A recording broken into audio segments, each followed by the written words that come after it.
screen to save any slides for future reference. Use the Q&A icon on your screen to type in questions, and the slide presentation will also be posted at the website indicated on their slides. Criteria 4 is part of the one of 5 criteria that have to be fulfilled to become a green community, relates to the fuel-efficient vehicle policy. So typically, many of our communities have used the Green Communities Grant to offset the cost associated with an EV or a charging infrastructure. We ask that you take advantage of other grant opportunities that are out there, including the DEP EVIP grant and also rebates that might be available as well. The purpose behind this criterion is to reduce carbon dioxide emissions by municipal vehicles, which has a positive impact on the environment and saves the municipality money. We felt that June was a good time to have this webinar, as municipal budgets will be begin on July 1 of 2017, and it's also a good opportunity to purchase and upgrade your vehicle fleet as well. And so at this point, I'd like to turn the presentation over to Steve Russell. Great. Thanks, Dan. That was good. Good introduction. Yes, I'm Steve Russell, the Alternative Transportation Person for the state of Massachusetts, and I'm here to share with you today what the battery electric vehicles can do for your community. Having been a fleet manager for a city for 12 years, I spent 12 years just hoping that someday the electric vehicles would be a reality for my operation.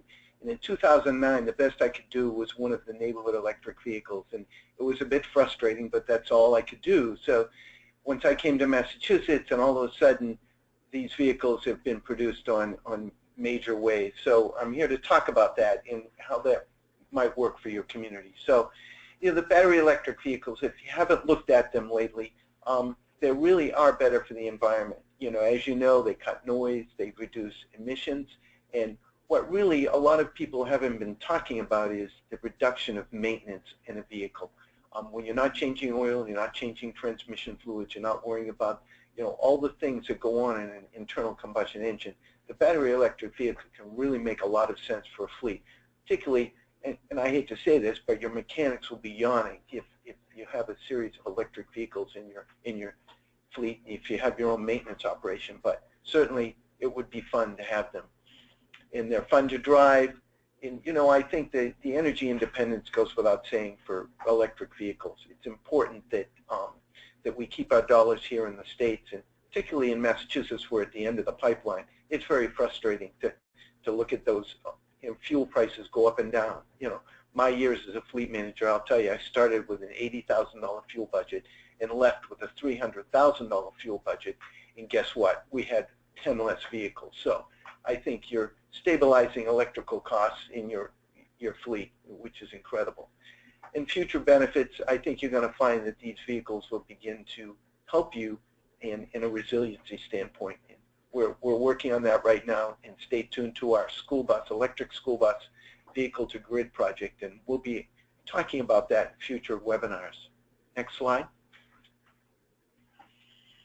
We have a question for you. We'd like to know if you have ever driven an electric vehicle. Yes, no, or not sure. We'd love to kind of get a feel for anybody who's had that opportunity.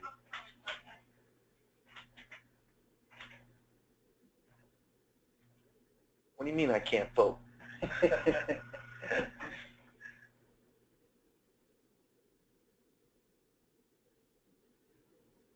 It was about 85% of you voting out there. 55% have said yes, 46 say no. Okay, so an even split. Very good. I'm sure those of you who have driven electric vehicles find that they're fun to drive, they're quiet. It's great to have a conversation with the person next to you and not have to scream because you're on the, you have a very noisy engine. So, next slide.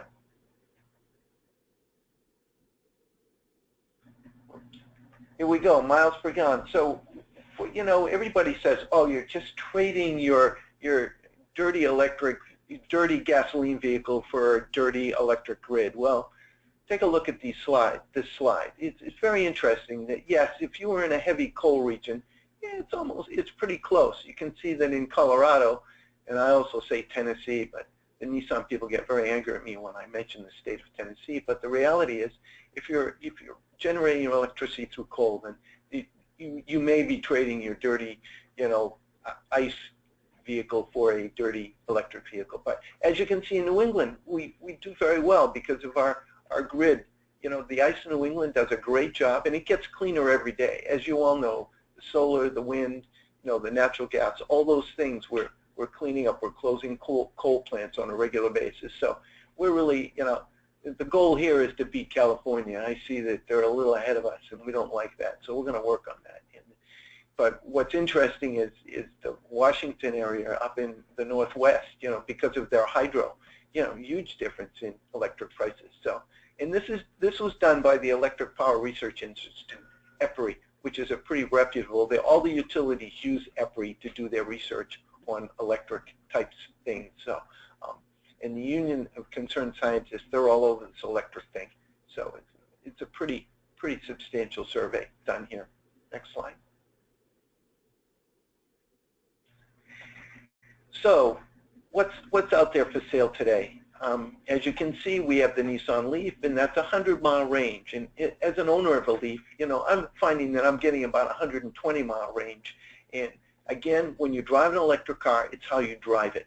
I think the reality is if you're on the highway doing 70 miles an hour, you're not going to get that wonderful 100-mile range. But if you're on the back roads and you're traveling 40, 50 miles an hour and you're going up and down hills, which there are a lot of in New England, you can really add miles to the vehicle. So you can get more than a 100-mile range. The Ford Focus, a 60-mile range. I was chatting with a fellow who owned one, and I thought it was a 100-mile range, but it's a 60-mile range.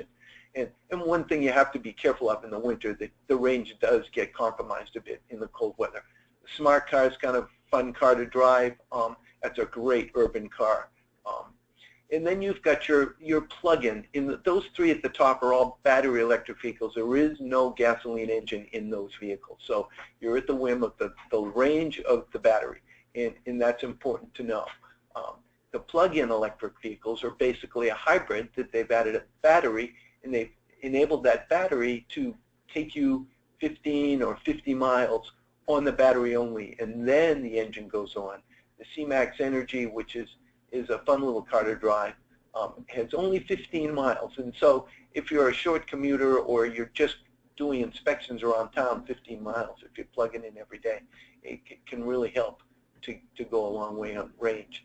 And the Volt started back in 2012 with a 20-mile range, and they have slowly but surely added their mileage range on the battery to 50 miles. And if you ever go onto a Chevrolet Volt website, you'll see they're competing. The Volt owners compete for the best mileage. And I think it's up around 110 miles per gallon because they never use their gasoline. So next slide. We're going to ask you a question. How many miles do your fleet sedan vehicles drive in a year? Less than 10,000, 10,000 and 15, or more than 15,000? This is important because if you're in that under 10,000 category, you're really an appropriate place to put an electric vehicle. So it's open.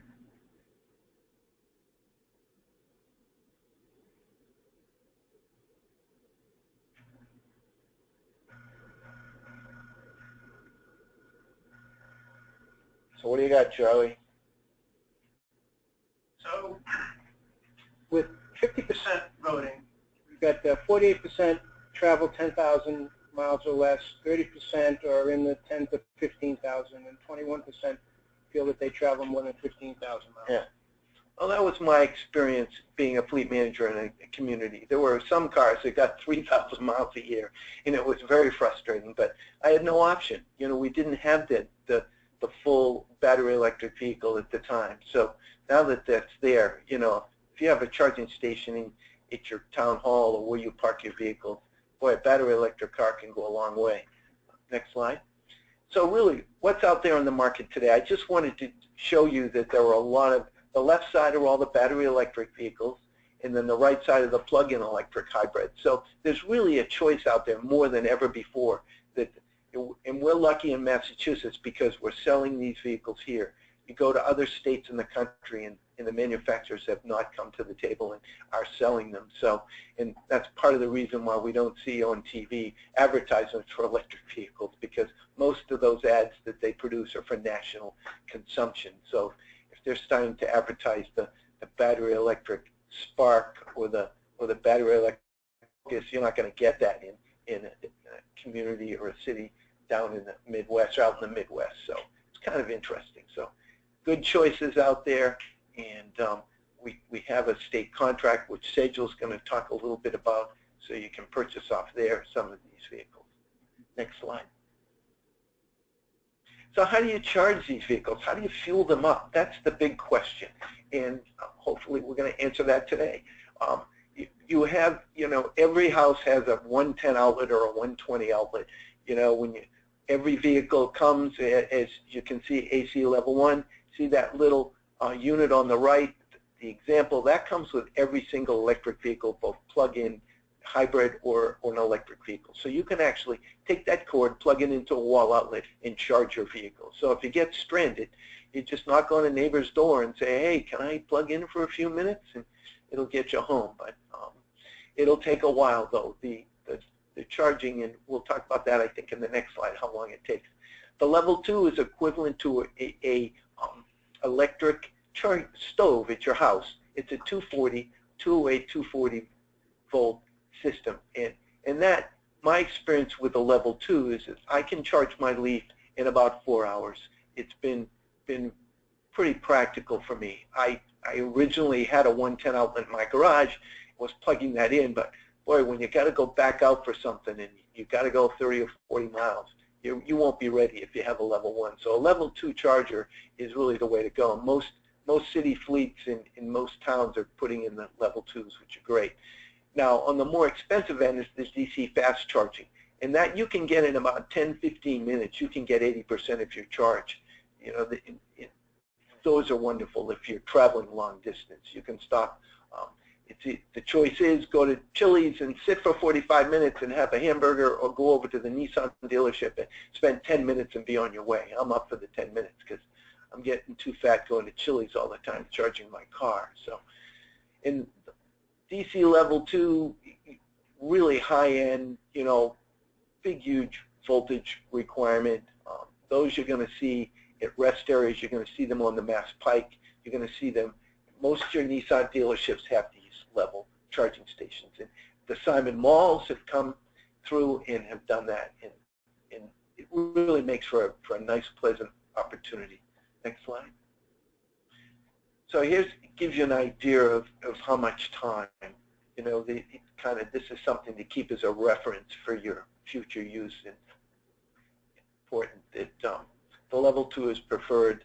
DCFC is suitable for, as I said, in travel corridors, and each vehicle has a little different idiosyncrasy on how fast it takes to charge. When I first drove a 2012 Leaf, it took me 2 hours at a Chili's to get 10 miles.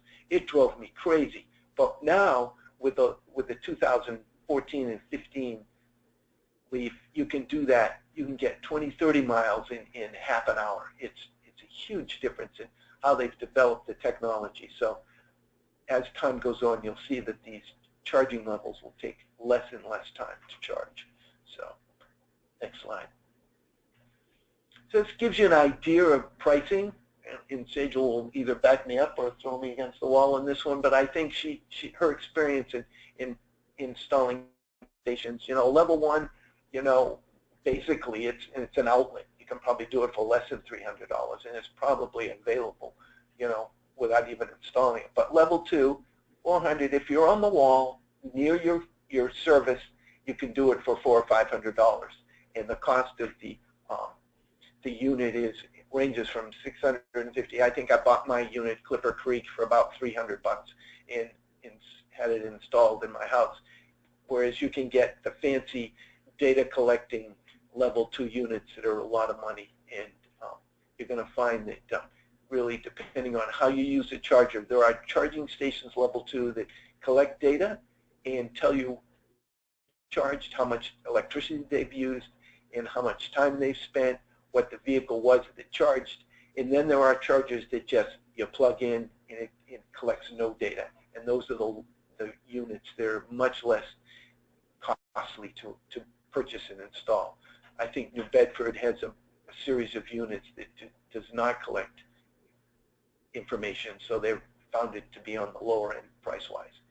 And the DCFC, and those are for the hardy folks, they're expensive. I did learn the other day that there is a Bosch unit now that's $3,000, so stay tuned. This technology is changing all the time. So we're pretty excited to hear about that unit.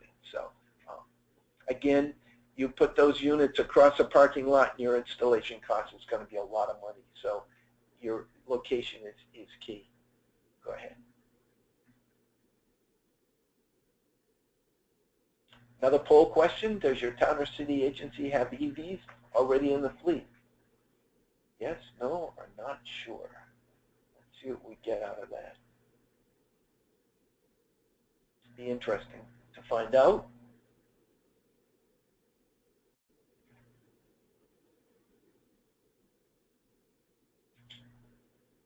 Okay, with over 70%, 75% of the votes tallied here, we've got 33% say yes, 52% say no, and 15% are not sure. Okay. Now we'll have to work on those 15% a little, but certainly, you know, I'm glad to hear that a lot of the folks that don't have EVs are on this webinar, because it's hopefully educating you to make the next step. Okay, so where are all these charging stations? And what's interesting is across the state, they're in different locations. As you can see, we have a couple across the street on Cambridge Street here in Boston. They used to be at the City Hall Plaza, but now they've been moved to the Bowdoin location. And every day I walk out to take the tea, and I'm pleased to see that there's always cars charging there. And that's pretty exciting. And then the Simon Mall in Braintree, Simon Malls is partnered with EVgo, and they've installed charging station across the state as well as up into New Hampshire at their malls. And they have both a level 2 and a fast charger, which is pretty exciting. So you can go to the mall, charge your car. I think the Simon Mall has figured out that, you know, maybe it'll encourage people to come spend money at their mall. Northampton Fire Department, that's been there a couple of years, and what's interesting about that unit is it's across the street from a gym. It gets populated quite a bit. In fact, the fire department's starting to fight with the local folk to get usage of it. And then UMass Amherst put in the first fast charger in the state a few years ago, and that's still cranking away. In fact, UMass Amherst is doing a lot in that realm. And across the state, I will say that, as you can see, it's hard to tell on this, but there are a lot of charging stations out there. Right now, I believe that there's close to 600 charging stations and close to over 1,000 charge points across the state. So every day the number goes up. So it's pretty exciting. And we have some proposed. There's some red dots on the Mass Pike. Each one of the travel centers on the Mass Pike will have fast charging. We're working on that right now with DOT. They're going through the permitting process, so we're pretty excited. There will also be some fast charging on the service plazas going down to the Cape. And I have a proposal in with the National Seashore and the National Park Service to do charging stations at the Cape Cod National Seashore. Our fingers are crossed. We're pretty excited about that project, to see them get some charging stations way out on the elbow of the Cape. That would be very helpful for tourists. Next slide. So what I'm going to do is turn the program over to Sejal. Sejal, you're on. Thank you. Thank you, Steve. Thank you, Dan. So I'm here to talk about the Massachusetts Electric Vehicle Incentive Program for fleets. This was started in 2013. Our first grants were awarded in December of 2013. It provides incentive funding for Massachusetts communities to acquire battery electric vehicles. That means there's no internal combustion engine. Plug-in hybrid vehicles, which have an internal combustion engine, but they also have a battery, so you can run totally off of electricity. And then when that is depleted, you go over to the gas. And a level 2 dual head charging station. Now, dual head means that it can charge 2 cars at once. So that's the equipment that we provide funding for. Next slide, please. The eligible entities are municipalities, public universities and colleges, and state agencies. The pictures you have on your screen there, that is a vehicle from Braintree, I believe, and the bottom corner is New Bedford, where there are 10 Nissan Leafs. They had a huge event last summer, around this time actually, where the mayor spoke and our commissioner spoke and showed off their 10 new Leafs that they bought. And they're recently getting 9 more, which were just delivered, and are in the running to get more vehicles because they're loving them so much. Next slide, please. So what do we offer? $7,500 for a battery electric vehicle per vehicle. There is no limit on the number of vehicles, obviously.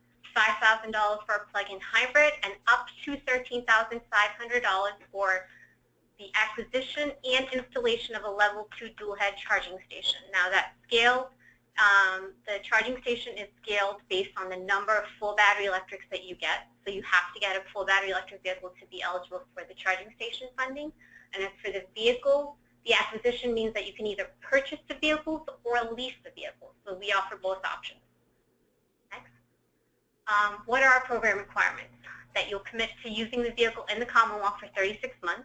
The entities must purchase at least 1 battery electric vehicle to get the charging station incentive, and that the charging station itself must be publicly accessible during business hours and used specifically for EVs.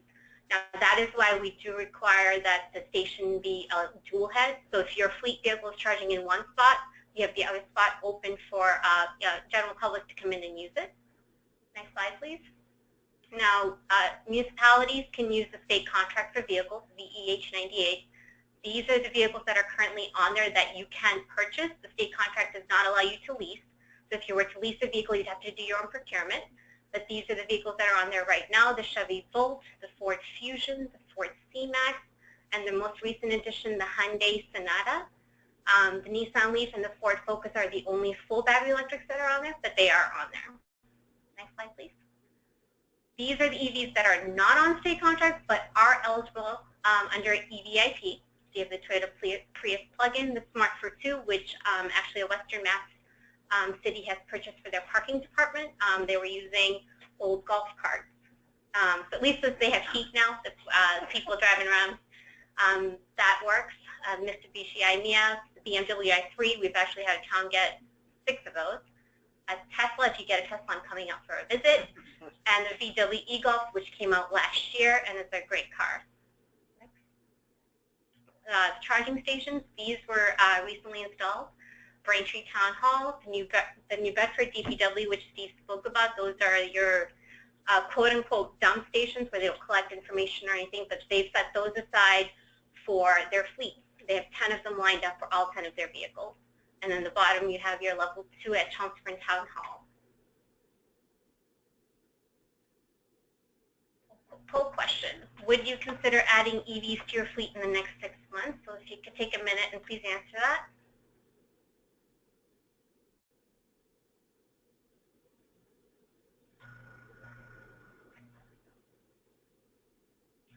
It's called get in early because the funding is first come, first served. It is. I'm getting to that. Sorry. It's okay. Okay, with 62% voting, we've got 54% say yes, 11% no, and 36 are not sure. Okay. Let's hope we change your minds to the not sures and the no's. All right. So like Steve said, it is a first come, first serve. So we do have some funding remaining because we did start in 2013 and there was a limited amount, but there is still some funding remaining. So if you are interested, please get your applications in sooner rather than later. Complete the application. I made this very easy. It's 2 pages and a quote. That's all you have to submit to me. Forms and instructions can be found at that webpage for Mass EVIP. You can click the link there. Once applications are reviewed, we'll usually get back to you within 30 business days. And then the entity has to sign an end-user agreement, which is the terms and conditions for use of the funding. And once that is signed by you and signed by Mass DEP, you have 180 days from that date to complete your project. So you have 6 months to get the charging station in the ground and operational and get the vehicles delivered and registered. Next slide, please.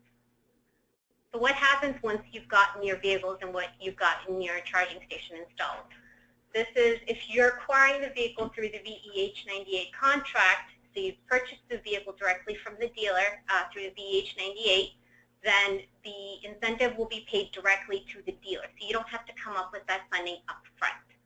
So if the car, costs $30,000, you have to come up with $22,500, $7,500 will go directly to the dealer. The dealer will send us a copy of the registration and a copy of the invoice. If you do your own procurement because you're leasing or you're going with a car that's not on a dealer, that's not on a state contract, I will need documentation, but at that point it becomes a reimbursement to the municipality. Next slide, please. So far, we've awarded $1.4 million. That's as of April 30th, and I can tell you in the last month, I've had a slew of applications, and that number has increased by another 200,000. We've had 45 separate entities that are active, and that leads to 104 battery electrics, 36 plug-in hybrid vehicles, and 44 level 2 dual-head stations. I have to admit that I was very surprised that the battery electric vehicles are so popular.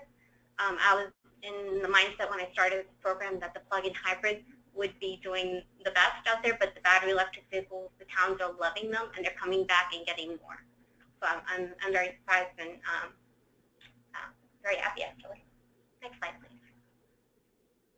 So this is a map that's up on our website as well. This is the Mass EVIP Fleets program. In green are the towns that are complete. You can tell that we need to work on central and western Massachusetts. But Metro Boston and South Shore, North Shore are doing pretty well. So, look at this map. If there are towns near you that have done this, that participated, go talk to them. If you need a contact, please call me, and I'd be happy to provide an introduction. It's becoming popular. It's taken some time, but it's getting there. You can see that some of the state schools have also participated. I'm waiting for UMass Boston to complete my little trifecta for UMass's, but they're all there. Next, please. And these are our contact information for Steve and me. If you have any questions, please type them into the text box there, and we'd be happy to answer it.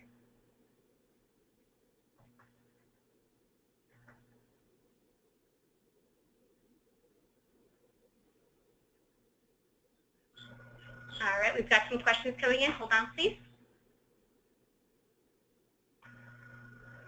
Steve, you need to take a look at these. Yeah. You can read them to me if you'd like.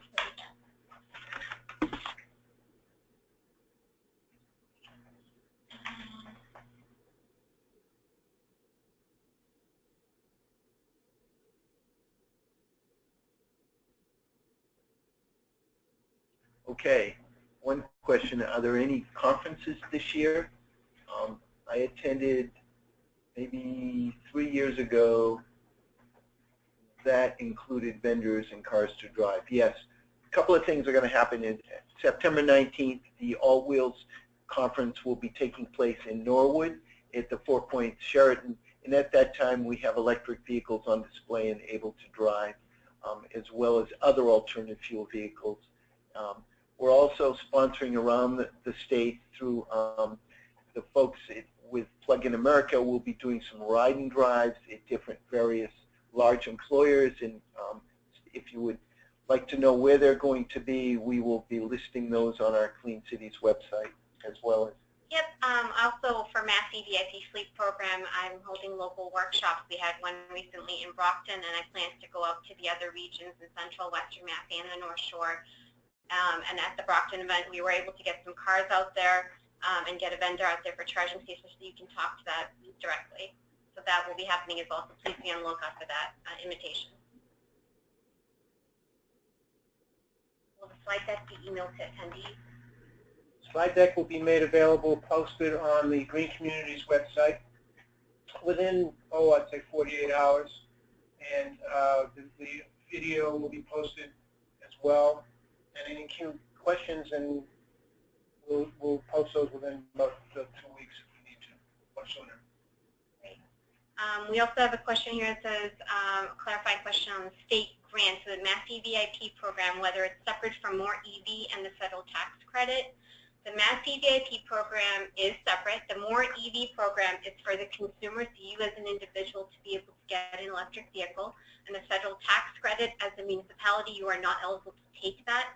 thus the incentive of $7,500 for municipalities, because that is the total amount for the federal tax credit. So it is separate from those two different options. Are there any solar-powered level 2 charging stations available? Yes, there's a company out on the West Coast that makes a solar-powered battery pack that sits. It's a self-contained unit, sits on the ground, and during the day the battery on the unit charges up, and then people during the day can charge off that battery. It's not connected to the grid.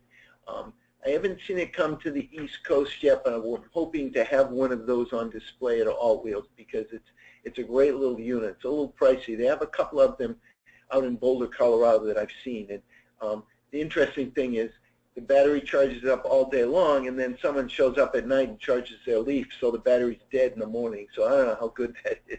There are some issues, but it's a great concept. You're off the grid, and it's a nice concept.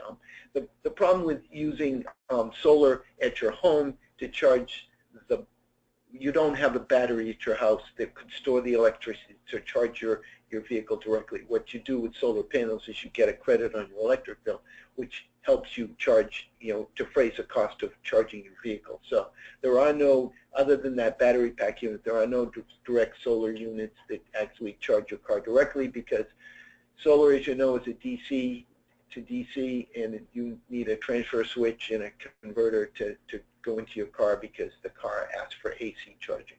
So if we purchase multiple BEVs, how many charging stations could we also get? Yep. So as I said, this charging station funding is scaled based on the number of battery electrics you get. So for 1 to 2 vehicles, if you get, then the charging station funding is $7,500. To 3 to 4 vehicles is $10,500, and 5 or more vehicles $13,500. Now, with that funding, we require that one of the stations you get is a level 2 dual head station. So you can, if you get 5 vehicles and you have $13,500, you can put that towards getting the level 2 dual head. And I've had other towns where they've gotten the dumber units to put in their DPW yard or wherever they need them, and they've had their own in-town electricians do the installation so that they don't have to pay outside, and it's a little bit cheaper on that. So they've leveraged that funding to do that and acquire more than one station with the funding. So it is doable. It's just a matter of how you manage that funding. There's a request for us to come to Western Massachusetts and talk about our EV activity, which we'd be glad to do. We Very would much certainly, so. If there's a meeting of the energy folks out there, please let us know, and we certainly come. I know that there's a Western Mass green, kind of a green drinks program that happens the first Wednesday of every month, and I did speak at that about 6 or 8 months ago, but we'd be glad to come back and meet with those folks again. And also, please feel free to reach out to our Western Regional Coordinator, Jim Barry. His contact is back on the 2nd or 3rd slide. Right. We'll roll back to that right now. Slicing that, there is a question about what are the typical uses for these fleet vehicles, and which departments. I've seen fleets come in with applications for their building department, their fire department, for that when they go out to check on the smoke detectors and all of that, your water meter readers, your building inspectors, your, just as a pool vehicle for any of their employees to use, and seeing any the other departments. But they found multiple uses for these vehicles. Some of the towns they've had where their employees use their personal vehicles, and the town pays them mileage for their jobs, so switching to town-owned vehicles through these electric vehicles, and it's actually saving them some money. So that's happened as well. Do you have a time frame to install the charging station? You have 6 months. From the date that Mass DEP countersigns your agreement, you have 6 months to get the project completed. I understand, and we are very in the know on town budgets and all of that, and we are flexible, but we try to make, because funding is limited, we don't want it dragged on for a while, so there's a 6-month limit on that. We have a question. In the Tesla, or a statement, the Tesla Power Wall, which Tesla makes, is enough to charge a car, which is true. If you can afford the power wall, then that would be great. I think that's the next level for solar, is to own a power wall. put all that solar into that battery, and then maybe you get off the grid totally. So how hard is it to connect the charging station to the grid? I think that really depends on the location. I think it's always a good idea as you're getting ready to install a charging station to make a phone call to your utility, and they can come out and inspect to make sure that your transformer is appropriate for the additional. If you're going to put multiple charging units in, I think 1 or 2, it's not a big deal. But if you're going to, like New Bedford did, like a row of 10 of them, I think he had the utility involved in that installation because he wanted to make sure he didn't cook the transformer out on the telephone pole. I mean, either way, a licensed electrician needs to be involved to make sure that you're doing the installation properly. So they will be able to tell you if you need the utilities engaged or not. Someone's offering their personal Tesla. Thank you. I'll definitely come off for a visit. They're saying that they got a Tesla S for personal use. I'll definitely come off for that. Yeah. Yeah, we noted that there's a Franklin County Energy Committee, and we'll certainly follow up with that.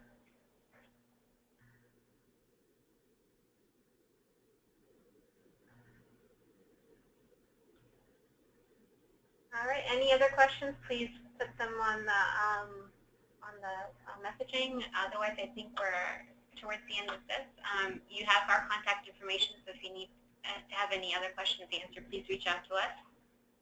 You'll get a follow-up email regarding this webinar with some contact information. So if you do have additional questions, there's a contact email address there that you can send the questions to. And what we'll do is we'll compile all of those along with the answers and publish those on the Green Communities website. Thank you all for attending today. Hope this was enlightening for you. Thanks. Take care, everybody.